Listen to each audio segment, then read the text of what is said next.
Okay, I think we are ready to get started. All right. Intro video, and we are live with 94 people already tuning in. Amazing. Vanishree, hello. Hello, Boris. Good to see you here. Nice to see you too. Thank you for joining for our Wednesday stream, which used to be our community calls, but we've started using them more as a way to bring in different friends from the broader ZK and Ethereum ecosystem to talk about interesting topics which are relevant to what we're working on and Aligned and the things we'll be working on in the future. And yeah, I'm really happy to have you here and to hear about the exciting stuff that you've been doing at Ferma. Amazing. Yeah, I was just thinking we are so close in the whole proof generation, whole ZK life cycle. We generate proofs and you verify proofs. We are so next to each other, so relevant. Yeah, the two parts of ZK that I, as somebody who over the past year has started explaining, ZK to people, it's like we have the prover and we have the verifier. Right. And you can't have one. You can't have it with both parts. So, yes. I guess we should just get started. I mean, I think an introduction to Ferma is definitely important, but before that, I know a bit about your background and your lore, and I think a lot of people should know about this too, because you really are a ZK OG in my eyes. And I'd love to hear about your journey into ZK and founding Ferma, and then what Ferma is. Kind of you, Boris, and also thank you for having me today. I think this will be a fun session. So yeah, I've been around for a while, especially with Mina. Thinking of it, it just feels like yesterday. I was one of the first few employees of Mina back in the day. But my journey really started when I got ZK pilled back in India when I was a little kid, and I had no idea of the world, right? I basically was living in my own echo chamber, but thankfully, my professor at the time, he told me about zero knowledge proofs, and I was like, what? You can prove to somebody that something is true without telling them anything at all on why that is true? How is that possible? And it just was puzzle like, when you see a puzzle, you can't stop thinking about the puzzle until you find an answer. It's so puzzle like. It's knowing that there is research, decades of research and advancement in this area, and it's not some magic, just got me ZK pilled, and I started looking into papers and in my own way to the amount of access I had. I wrote some papers in cryptography and then reached out to a few professors and ended up coming and working with the amazing Amit Sahai, who has contributed so fundamentally to zero knowledge proofs. For example, he was the one who formalized the right security notions for zero knowledge proofs. And he has done some foundational works all along. There was this huge, long-standing open problem along the way on concurrent zero knowledge proofs. There was this notion of concurrent zero knowledge proofs, and many researchers had tried to solve this, and Amit Sahai solved this. I think he solved this while I was doing Ph.D. with him. And I worked with him for 5 years, worked on zero knowledge proofs, MPC protocols. And then then crypto wasn't a thing when I graduated. I worked at a couple of small Web2 companies. And then Mina happened. There was Mina, heard about Mina, joined Mina, was there for about 4 years, worked on the consensus protocol, worked on so many other things, and it was so much fun. And and along the way, really honed my product way of thinking. There was this research way of thinking, which is very different from product way of thinking. Research way of thinking is close your doors, stare at the ceiling, imagine a problem, and go and try to solve it. Like, maybe nobody cares. That's research. Hopefully it'll see the day of light eventually, which much of ZK research has done now. But that's the research mindset. And product mindset is look at the problem, talk to people, understand their priorities of what needs to really go into the product, what are heartburns that they are able to bear in MVPs. It's the whole product mindset that I developed over time. And then I worked at another protocol called Midnight Protocol. It's also a ZK-based protocol. And all along, what I realized was there is a gap in the industry, and this gap is felt in Mina, is felt in Midnight. If I cannot find a solution off the shelf, then it should be felt in the industry. And when I went and talked to a lot of people, it was indeed the case. There was this gap on the absence of the gap was that there was no easy to use proving infrastructure that had all the important properties, which had all the tooling to reduce the proving cost, keep the proving time low, have reliability. There was work for any proof systems, work for any chain. There was nothing like that. So, and then I thought about, can we just put a network of provers and call it the prover network and be done? No, there is so much to build there. You have to build a mechanism design. You have to build the right orchestration layer. You have to work with scaling. There is so much to build here, which is exactly what we have been building all along. And Ferma is so coming to now. It's Ferma. Ferma is universal proof layer. You can generate proofs for any proof system, from any. You can send proof requests from any chain to Ferma, and Ferma can generate proofs in a cheap and performant manner. So that is Ferma. That is what we are building. It's been about a year since we started building. Wow. So that's a little bit about my background. That's super cool. Yeah, I mean, I have so many things I want to ask you about. There's the academic side. I'm sure there's a lot of stories there, and your experience in Mina. We are big fans of Mina. I've been lucky to meet a lot of the Mina Protocol community and team at O1 Labs, and really like them. But so, I think we could spend hours chatting. I'll try to keep things focused. What I wanted to zero in on here was this thing you mentioned, which was, I mean, you've been working on ZK for a long time, so you've seen this industry or this use case of applied cryptography evolve and advance over the years.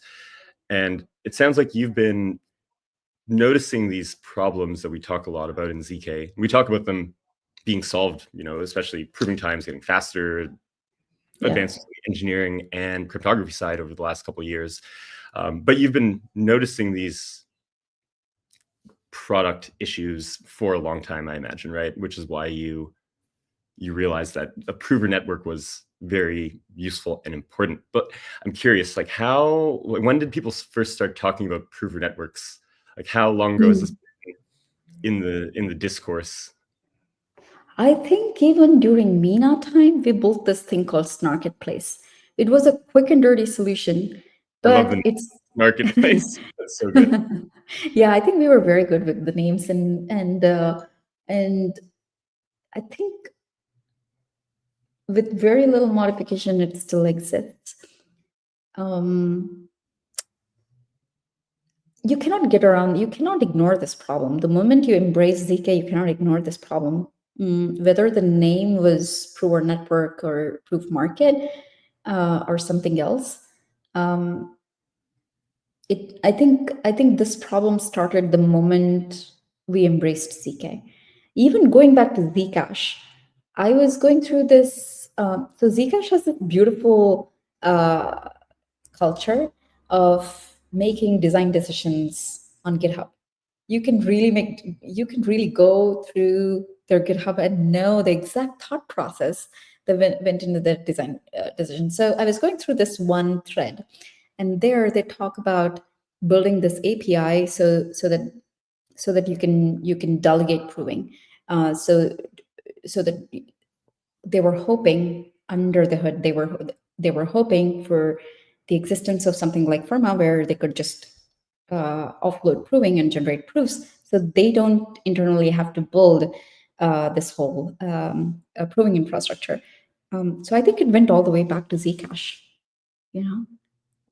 The moment you embrace ZK, you got to figure out how to generate proofs. To put it that way. Yeah. And good question. Generating proofs is computationally expensive, so a network you can outsource this to makes a lot of sense, or that you can let anybody participate and contribute to, right? Right. Yeah. Right. So there are other projects, of course, who are tackling this problem. And yeah, I'd like to hear about Ferma and your approach, how you see proving, because I have some ideas of what you think. I've seen your talks and panels, and ZK Hub in Denver was a really great time. I learned a lot there, got a lot of cool insights. But yeah, how are you seeing the prover market, prover network market? Yeah, I think so. Let's see what are all the components that goes in building a prover market, and those are the components in which you can differentiate, right? So what are the components? One component is the orchestration engine. How do you orchestrate? There comes a proof request. How do you orchestrate? Meaning, how do you choose who are the provers and orchestrate? So actually, let me take it back. Let me. Yeah. Huh? Who gets to generate the proof? Who gets to generate the proofs, right? So there are two components in there, right? One is a component that chooses who are the provers. The other one is the execution of the workflow itself. So there is a workflow. Think of ZKsync, for example. They have this, in comes a block of transactions. And this, it's not a generate a proof and send back. There is this workflow of transaction. Think of a DAG.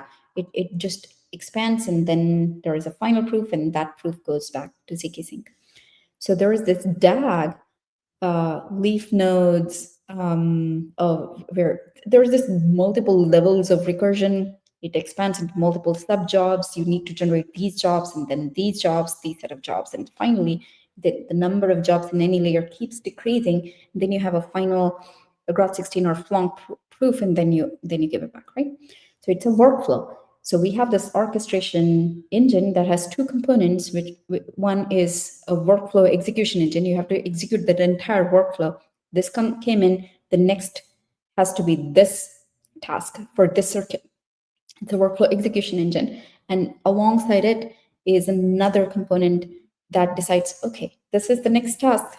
Thank you, execution engine, but now let me decide who it should go to. There is that component. And then there is a pricing component, which goes into the whole mechanism design.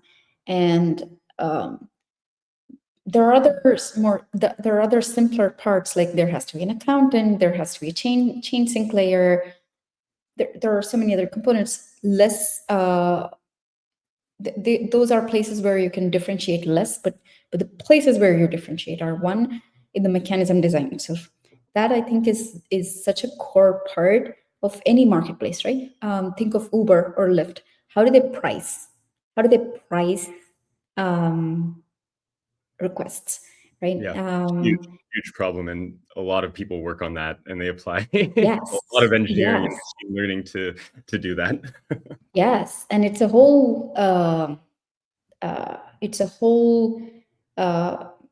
category of research in computer science mechanism design, right? There are these auctions, different kinds of auctions. There are different properties that you can prove about these auctions. If you don't respect these proofs and just deploy your system in reality, may go haywire.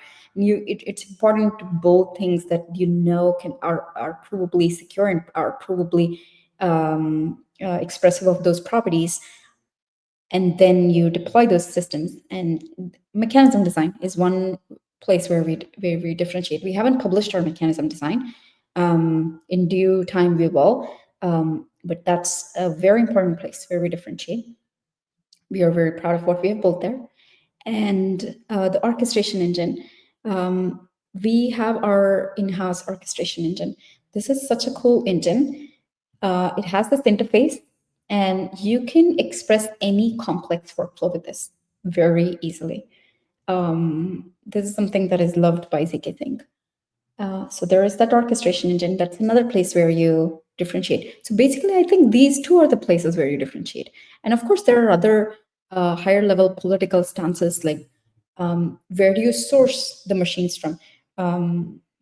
Do you have them stake and slash, which is part of your mechanism design stance, or do you have this centralized? Do you use cloud services to generate proofs? So these are higher level stances. But I think the core component, if it's a marketplace where there is demand and supply, the central part consists of these orchestration engines, the mechanism design, and these are the core parts where we differentiate. Very cool. Yeah, so there's what I'm taking from this is there are general parts to a prover network or a prover marketplace that are all going to be in common, but there's many, there's more than one way to skin the cat. And a lot of different ways you can go, but designing this and different trade-offs and, downstream user benefits. But ultimately, the goal is to generate proofs at low cost while rewarding provers, right?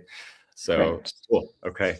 I think a lot of people are probably very keen on seeing your mechanism design when you do publish it, but I understand why you might be holding off. Okay, so that's Ferma, and just last week, was it, you announced your first testnet, Goldmiroff, and I wanted to ask about, well, there's technical details I'm super curious about, but even before we get to that, I think we need to start with the name of the testnet. And some people may have read the blog post. I read it, but I'd like to hear your thinking behind this. There's a lot of lore embedded in the name. Yes, I'm glad you asked that, Boris. So, I think Align shares this stance with Ferma that when we are building something as technically deep as what you and Ferma are building, invariably we are standing on the shoulders of giants, of people who have set this path and have there is so much of rich research and implementation and product learnings that has happened in the past. And we wanted to take this opportunity to in our own little way acknowledge the giants, the shoulders of which on which we are standing, and so if a testnet is beginning, right, we're beginning the testnet, and we are phasing our testnet. I would love to talk to you about why we are phasing and how we are go in each phases. But this is the first phase is the phase that begins this whole testnet journey. We wanted to draw a parallel. We wanted to draw a parallel to the beginning of the whole journey of ZK we have had in along these decades, right? And it all started with Shafi Goldwasser, Silvio Micali, and Charles Rackoff writing this amazing paper in the 1980s, or I think in the 1980s, and that really started off a huge era.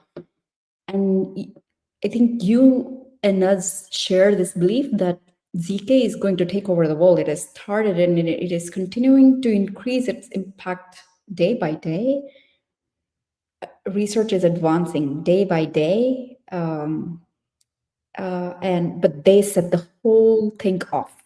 They started the fire, and hence Goldmiroff is this combination of of Shafi Goldwasser, Silvio Micali, and Charles Rackoff. And by the way, so Shafi is my brand advisor, my advisor's advisor. So also a very personal connection there. Very cool. A lot of this resonates with me. I mean, I'm a biologist by training, finishing my PhD as well, and Yay. this is something that soon, not yet, almost, but yeah, I think it's something that happens in academia a lot. This chain of citations, but a lot of the research contributions, people who use products or software products, software infrastructure, maybe aren't aware of this. So I really love that you are like creating this story and helping people learn the history of the entire field that we're building on top of. Really beautiful. Thanks, Boris. That's awesome. And it's cool that this is your grand advisor. Does this go all the way back to So someone cool. famous? I'm not a mathematician, but I know that there's this like Erdos number that a lot of people talk about. Erdos number? Oh yeah. I didn't write a paper with Shafi though. No. Was but no. It's dead. Cool. So I definitely, like you mentioned the different phases behind your testnet. I think in the blog post you say that there's going to be 3 phases, but I'm interested in the general way you've approached designing this and what the different phases entail and why you're doing it this way. Yeah, for sure. So so we have to step back and really think why we are running a testnet. What are we testing for? We have actual customers, ZKsync Scroll and others, right? We need to ensure that we are able to do production grade proving for them on mainnet. And that's exactly what we need to test. So that's the main part of the first 3 phases. And the reason why we phased it is we take our community very seriously and their time very seriously. And we wanted it to be efficient and a good experience for them. And that is why we didn't want to test all at once. We wanted to get the initial parts perfect and then go to the next phase and get those parts perfect, go to the next phase. So what happens in phase 1 is we are testing the onboarding experience. We want to get the onboarding experience as good as possible. We want to. And you mean onboarding is in the provers, so people the who provers. have Sorry, CPUs, yes, the provers, CPUs, yes. maybe CPUs as well. A little bit of CPUs, but mostly GPUs. Right now, Scroll and ZKsync have these huge proving requirements. It's not a decision that we made, but it's just the fact of the matter. It's just how the world is right now because they are generating proofs for big computations, and that is why you need big machines, and that is why we need big machines on the supply side. And during the first phase, we are going to check how the onboarding experience is. We're going to make tweaks. We're going to perfect our onboarding doc. We will tweak the tooling. We will tweak the docs. And all this, going back to the point of us respecting our prover nodes, we are just getting gentle feedback from them on how we are doing this. We are not having them do the work. We are doing the work. We have our own fake operators right now, and we are having them do all the dirty work and go through all the bugs and things breaking. They are the ones that are experiencing. And once we perfect this, so this is the phase, and this is also the phase where we have scheduled our audits. So things will. So this is also a phase where we are going to improve various parts of our implementation code base. And then we're going to kick off the second phase. So the second phase, it's going to get more and more complex, deeper and deeper into our code base, the tests. The second phase, we onboard actual prover nodes, a few prover nodes, also gradually. Make sure that we handhold them, make any edits needed, and start generating proofs on them. That's also a time where we test our orchestration engine And then the third phase, excuse me, is where we go a little bit further and we bring a lot more poor nodes. That's the time when our P2P network will get stress tested. Because there are so many nodes. How strong is the P2P network? How strong is our payment mechanism there? How well can it handle, how well the mechanism design is implemented that it can handle delegation to these parties? That'll happen in phase 3, which by when we have tested all the important components. And then there is this another, there might be something more after that, which is more fun. We don't want to talk too much about it and keep the surprise there. But let's see. Yeah. Very cool. Everything you just said makes a lot of sense to me. It sounds very Yeah. reasonable, right? Like Yeah. even with us, like we've had multiple test nets Yes. before Eigenlayer with Aligned. We had a Tendermint-based consensus, like Cosmos sort of based one, and then we moved to Eigenlayer. We did a second Eigenlayer testnet, I believe, and even now we're on mainnet already with our fast mode verification layer, but we still have our operators running the testnet. Because we are constantly doing upgrades. And, you mentioned the payment system. That's something that we were working on improving. Like, it works, but we're getting feedback. We know how to improve it, improve the user experience for our operators. So yeah, it's all amazing. All And makes sense. what the speed of execution at Aligned? I'm lucky to work with some very serious engineers who really love building and shipping. Yeah, it's awesome. So I feel very confident in talking about everything that they come up with. Amazing. And yeah, it's a lot of fun. So cool. Okay, so that's the kind of testnet plan at a high level. I understand putting hard dates on all of these things is challenging, of course, and then people may say, "Hey, you said it would be ready by this date," but of course, engineering audits, there's things outside of your control. So yeah, I think that it's smart not to overpromise. We also we try to underpromise and overdeliver as much as possible. Yes. Yes, absolutely. Yeah. By the way, Boris, so I didn't tell you about the names for the second phase and the third phase. You already have them. Right. Okay. Yes. So the first one is Goldmiroff, right? I told you the story behind it. And then the second phase is Sahai. Sahai is, so we are building, right? Ferma is building this, and it has to represent some of what we hold in high regard, and we hold Amit Sahai's contribution in high regard, and that's Sahai, and he did some foundational work, and also he was my advisor, PhD advisor. Yeah. Yes, and so it's the second one is named after him. And then the third one is the one and only Boneh, and there is, I think he probably is the most favorite cryptographer for all of us.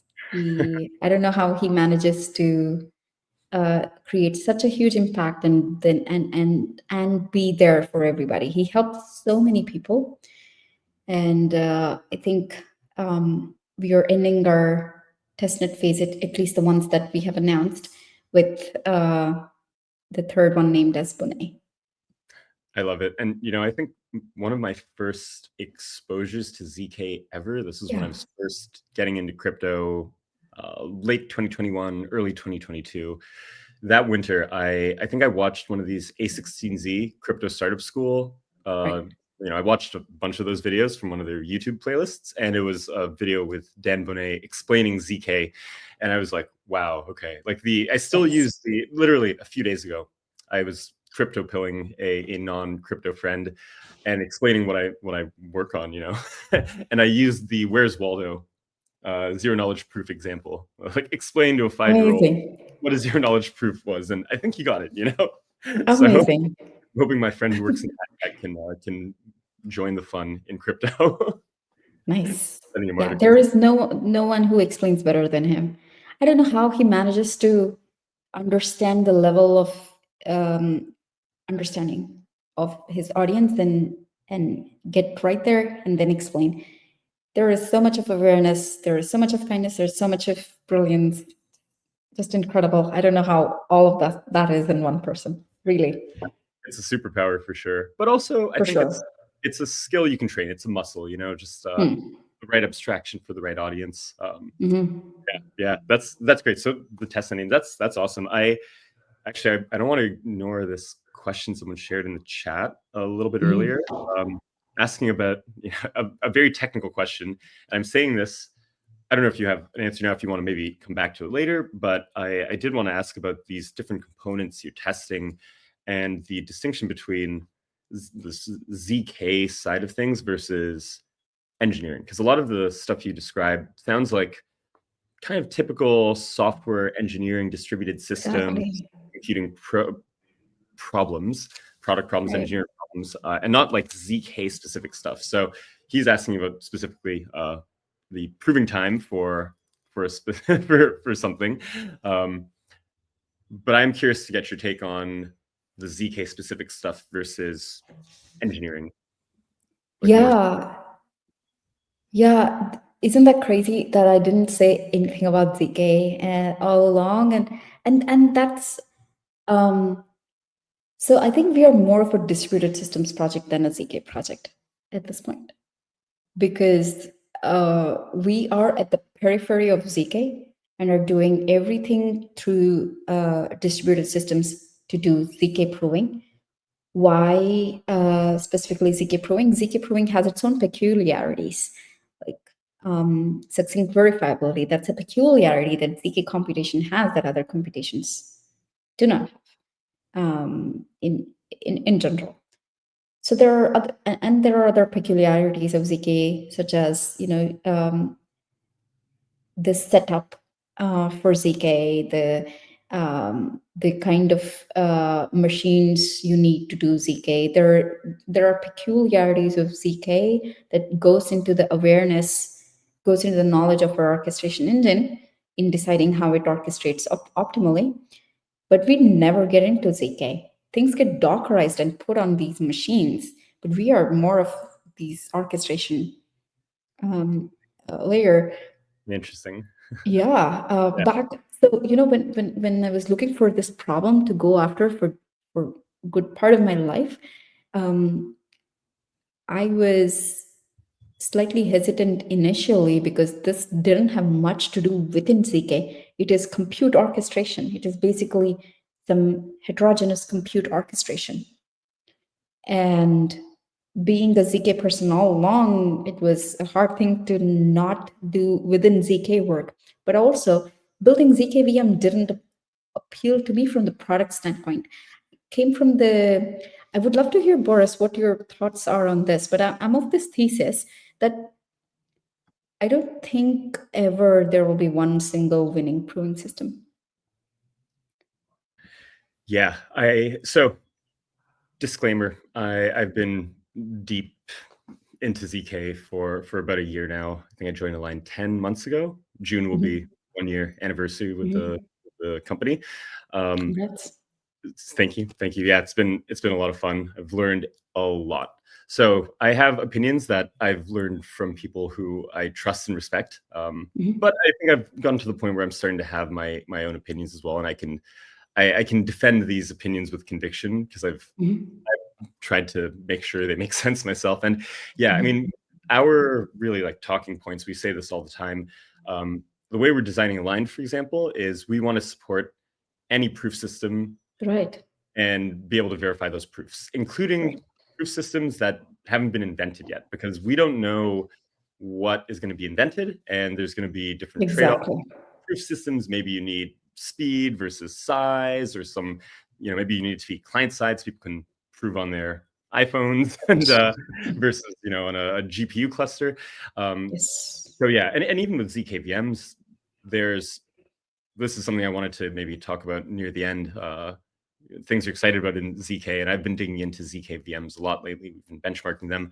Even with ZK VMs, different ZK VMs seem to be better for different tasks, maybe have different developer experience trade-offs. Yeah, I don't think that there's going to be one proof system used everywhere. Yeah. On your needs. I agree. And that is, yeah. You're building proof system agnostic layer. We are building proof system agnostic layer for proving and for verification, respectively, right? And to your original question, no inside ZK, agnostic to ZK, but important for ZK. Yeah, like I obviously your deep expertise in the area is super useful for designing a system that can support different provers and know where the field is going in the future, or have an idea of that at least to make sure you can support that. So that's, yeah, I feel like we're very aligned with that that idea. And this brings me to the next thing I wanted to ask you about, which is the actual proofs that are being generated. So you've announced partnership with ZKsync and Scroll. Congrats. For people listening who don't know, these are ZK rollups. They of course need to generate proofs of like, the state on the rollup that can be verified on Ethereum, so we can scale Ethereum and scale blockchains, right? So yes, that's one obvious area. I'm curious here about the proof demand right now. I'm sure there's things you can't talk about yet, but whatever you can talk about, I am really interested in hearing what sorts of proofs you think people want to generate that you're excited to support with Ferma. Yeah. I think two categories. One category is where one category is these very heavy proofs, like for ZKsync and Scroll, and then there are these lighter proofs for ZKTLS, maybe, right?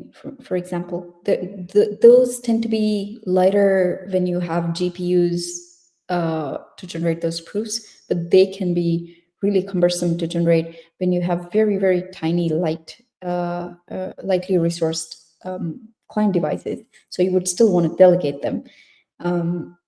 So I think these two are the classes, and I'm excited about both of them, because I think you need proof market for both of them, just like I explained, because it is cumbersome to do it without one. Of course, we are going to market with this category, ZK rollups. To our point on ZK eating the world, we want to expand to whoever is generating, whoever wants to generate proofs, right? On the client side, identity, you want to generate proofs, ETH proofs. That's super, super exciting. This direction that Ethereum is this direction that Ethereum is taking, where it really embraced the power of ZK at the right time, where ZKs through ZK VMs are capable of generating proofs where consensus can become a lot more lightweight because of ZK. That's another thing we are super excited about. Same here on our end. We're definitely following this closely and have a lot of conviction in the snarkification of Ethereum, which kind of takes a lot of inspiration from Mina, it seems. Yeah. Really Mina was an OG in many ideas, but I think it deserves to see a lot more light than it does now. Yeah, I mean, and I don't want to dig into the Mina stuff right now. I need to get some Mina folks on these streams soon. But for what I know, there's a lot of really exciting stuff cooking in the Mina ecosystem. Bridging between Mina and Ethereum, which is something that Lambda class built that we will be verifying proofs for. Amazing. Also people working on the Ethereum to Mina direction for bridging, which is exciting. And they have all sorts of new, they have token standards, NFT standards that will be releasing soon. So I think we'll see a lot of cool stuff in the Mina ecosystem. And like I said earlier, the people in the ecosystem are super passionate and really smart and driven. So I think we'll hopefully see some really cool stuff. I think I wanted to. So we're talking about the demand right now, and you said something that made me think, because there is a diversity, or we can imagine there will be a diversity of proofs that need to be generated in the future. And some of them might not require someone to have a huge cluster to do this. So correct. Have you thought about ways that your orchestration engine and your marketplace can also integrate like normal people's computers. Somebody's desktop at home, that their gaming computer that's running, like there maybe are proofs that they would be able to generate. And of course, there's I'm maybe glossing over a huge engineering problem, but from the peer-to-peer networking consensus side. But is that something you're thinking about? Oh yes, I think that's the end vision, where there is this. Imagine how beautiful it is, where your neighbor is doing some transaction on their phone, but your laptop is up. You will generate proofs for them without knowing. And there's this beautiful demand supply connection, right? And I do agree that you don't need these institutional provers to generate these proofs, and you don't. There is so much of a lift, additional lift to get institutional provers there, and you need to ensure that they have their utilization rate is high. You don't keep changing their setups every now and then, but you can to ensure their hardware utilization is high. But you don't have similar problems when you're using somebody else's laptop, where there is a positive upside to giving those tasks to laptops. It's not a. I agree with you. This is not an easy problem to solve. The whole network. How do you handle the payments? How do you handle the state of availability of these machines? How do you benchmark different kinds of tasks and ensure that machines have that kind of hardware availability? How do you prevent people from lying that they have that kind of hardware? It's a fascinating problem, but I do think that's where the world will arrive. I think that's the end state. Cool. Yeah. See, and I guess, excuse me, designing this in a sustainable way that actually makes sense for people to contribute their compute on their consumer hardware is a big part of that engineering problem. I think like it seems like a lot of the bigger picture market structure questions within proven networks and the whole ZKP supply chain, I like that term for it. They seem to mirror a lot of the things that have been built and figured out in cloud computing over the last couple of decades. And yeah, I'm not a software engineer, so I have a sort of outsider perspective, but I'm interested in the topic, and I read the threads and blog posts when they show up.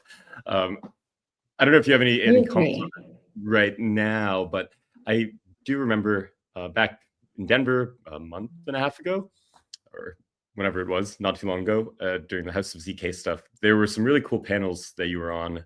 And for people watching or listening to this after, they're on YouTube. So you can look up House of ZK and find the panels that Vanishree was on, that a lot of these things were discussed. But yeah, is there anything that's top of mind right now in this thread? In which thread do you mean? Oh, just like the economics of like proof marketplace, proof networks, proof supply chains compared to, say, cloud compute. Right. Actually, to your point, there is so much of work that is already done. We don't have to completely reinvent the wheel. For example, Lyft and Uber, they did the mechanism design. They have such a great user experience where they post the price to you, and you just accept the ride or don't accept the ride. And you don't have to bid every time. Like, for example, I don't have to bid to get an Uber ride. I don't have to bid. It's less work on my side, but more work on the platform side. Yeah, very different from Ethereum, where you set your priority fee. You want to make sure your transactions. Yes, you got to be aware all the time, and you got to have a strategy. That isn't the case with Uber, Lyft. A lot of things are figured out. A lot of it is figuring out what is the right combination of puzzle pieces with little to no modifications. Right? Yeah. Yeah. The orchestration engine. Sorry, go ahead. No, continue. I was just going to say, and figuring out how to use those solutions, those sort of the things that have been solved for the market you care about, which is generating proofs. Yes. How do they, which ones tie better given the peculiarities of our market, right? And our market can have these other kinds of peculiarities. Initially, our market will be thin. There will be a handful of customers. And later, it'll become thicker and thicker and thicker and thicker. How do you build for this specific kind of progression of market evolution? What is the right mechanism design? That also is a crazy problem. There's so much to rely on, but there is so much new to build, I think. Yeah. Mm-hmm. Yeah, totally. And this entire industry we work in, this whole market it's evolving quickly, and we don't know what it's going to look like. It's probably going to look very different 5 years from now than it does 100%. now. 100%. Yeah. 100%. Yeah. That's what we started talking about a lot lately, and we're doing some writing to explain our next phases of Aligned. We do think that what crypto looks like now it's going to be really different soon, and that's where we're trying to head as well. So yeah. I like the content you guys are putting out. I recently went through this blog post on hash functions. Oh yeah. Thank you. Yeah. That means a lot. Yeah, we've been experimenting with different things, so this feedback is really useful. It's awesome. fun to collaborate within the team. We have Diego, of course, helping out with these things, and Carlos, who hasn't been on the streams, but he's great. I work very closely with him. He is based in Buenos Aires in Argentina, and yeah, he was. I believe he wrote that whole thing, and then we have Suda helping with like all the marketing and operations stuff and communications along with me, and of course our designer Dom. So it's a lot of fun, and we're all contributing to all these things. So I'm glad you like that. I actually haven't read that one yet. I need to get around to it, but I haven't had time. Busy. Yeah. Right. There's stuff to learn. So I don't want to keep you too long, but I am curious to ask you, just to close things off, what you're excited about in ZK outside of what we discussed. If there's any interesting research or interesting engineering work that you've seen lately that, I really, have you seen, Boris, the recent work from the Jolt team? They have some new ideas called Twist, etc., and they have some cool ideas. And so that's on proof systems, and I think we are doing some work with. I'm collaborating with Amit Sahai and one of his students, and we are working on coming up with a new definition of security for proof systems that don't have ZK. Proof systems just mathematical proofs, or like they don't have the zero knowledge property. They don't have the zero knowledge property. Okay. Yeah, think of ZK rollups. They don't care about zero knowledge property, right? And there are these new ZK VMs. They haven't. Most ZK VMs haven't cared about the ZK property of zero knowledge proofs. If that's the direction they want to build, so be it. And there should exist a framework for them to say, is it secure? How secure? We don't have a definition. I can't believe that we don't have a definition of security for proof systems that don't have ZK. And getting that right isn't that straightforward. I know Huang, he's an amazing researcher. I think he worked on Jolt or with that team to some extent, and he thought about it, and I'm pretty sure many people thought about it, and we've been thinking about it, and I think we have something stable. Looking forward to figuring out the way of getting it out for the community to take a look at and give feedback. That's something I'm super excited about also. Yeah, I'm pretty sure there's so much work going on in various parts of ZK. Everybody's working on it from different angles, from custom circuits to ZKVMs to ZKVMs to formal verification to everything around ZK mechanism design. You guys are working on consensus protocols that'll help make verification cheap. Yeah. Amazing. Yeah. Yeah. No, that's cool. I feel like if I want to learn a lot more sort of low level stuff or just digging into the research, and we're doing these weekly ZK news updates, which is a great chance to read and learn. You know, like I mentioned, Carlos, he puts this together. I have to make a script, channel my inner TikToker and record it, and then Damla edits it. So I've seen a lot of these things, like, you know, on the topic of ZK security or ZK VM security. Justin Thaler had an article where he can explain this roadmap stages of ZK VM security, which I think if I knew more, there would be some things you just said that would nerd snipe me, but I don't know enough to fully appreciate it yet. So I'm excited to keep learning, and Amazing.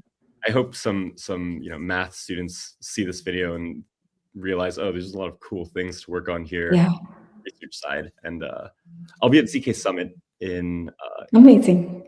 It'll be my first ZK Summit, so I'm excited to dig into all of this a lot more. And it's in Toronto, which is my hometown, so it should be nice. Be a fun time. Yes. Yeah, cool. ZK Summit is amazing. I unfortunately have to miss this time, but enjoy extra for me too. Thank you. Well, Vanishree, yeah, this has been a pleasure. I always enjoy chatting with you. And thank you. Do you have any closing thoughts, calls to action, anything you want to leave our viewers with? Check out our Twitter page, and if you have any questions on how we are doing things with testnet, how we are feel free to DM me. And we are being very careful and methodical in how we are running testnet for our network to really be able to do what it should do in mainnet. And of course, we are not super boring people. We are not people who will not have fun. So there will be fun component too in the testnet, and keep an eye out for it. I think that's the message. But Boris, this was so much fun. Every time I talk to you, this was so much fun. It was great questions and great topics and great work at Aligned. I really appreciate that. The feeling's mutual, Vanishree. And if anyone's watching this after, follow Ferma, follow Vanishree on Twitter to stay updated. And we'd love to hear what you think about these streams as well. If there are guests that you'd like to see, please let us know. You know, if you have questions, drop them in the chat, and hopefully we will see you at the next one. Okay. Thanks, Boris.